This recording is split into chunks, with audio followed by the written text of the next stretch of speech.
বড় আবার স্বামী যেদিন আমাকে বাড়িতে একা পেয়ে ধর্ষণ করে, সেদিন আমি সবার আগে মাকে কথাটা বলেছিলাম।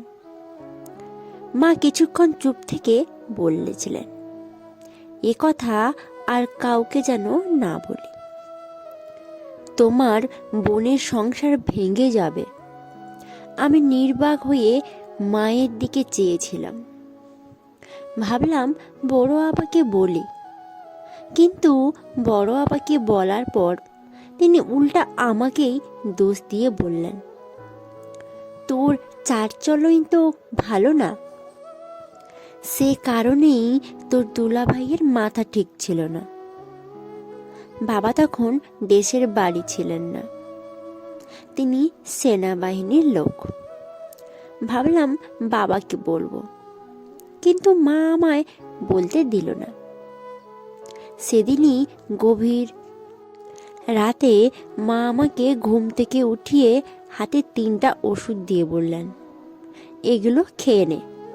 সকাল থেকে এত কেঁদেছিস যে আমার আর কথা বলার মতন শক্তি ছিল না।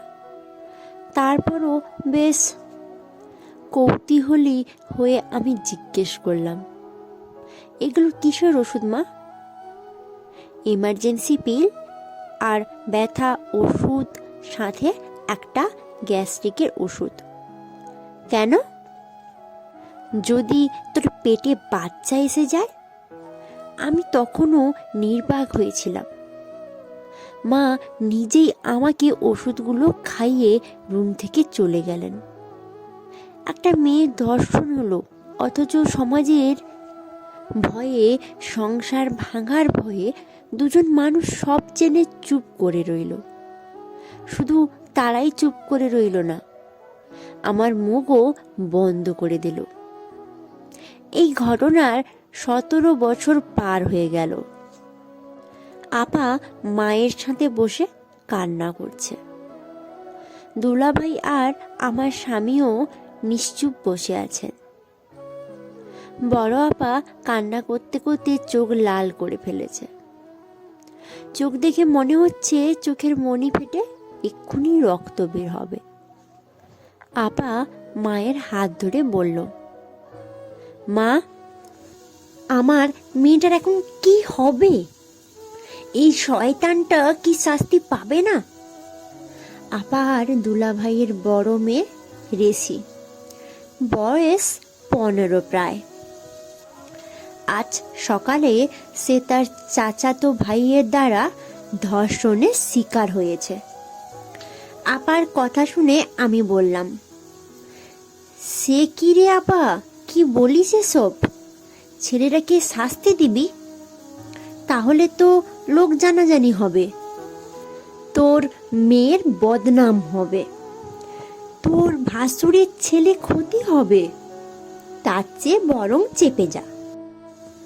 আপা রাগী কণ্ঠে বললেন, কি সব বলছিস মিতু? একটা জানোয়ার আমার মেয়ের জীবনটা নষ্ট করলো, আর তুই বলছিস তাকে ছেড়ে দিতে? এই তোর নীতি, বিবেক? আমি খানিক তাচ্ছিল্য করে বললাম, তোর তো দেখছি বিবেক নীতির চারপাশ থেকে বেয়ে ছেয়ে পড়ছে। তা তোর এই নীতি 17 বছর আগে কোথায় ছিল?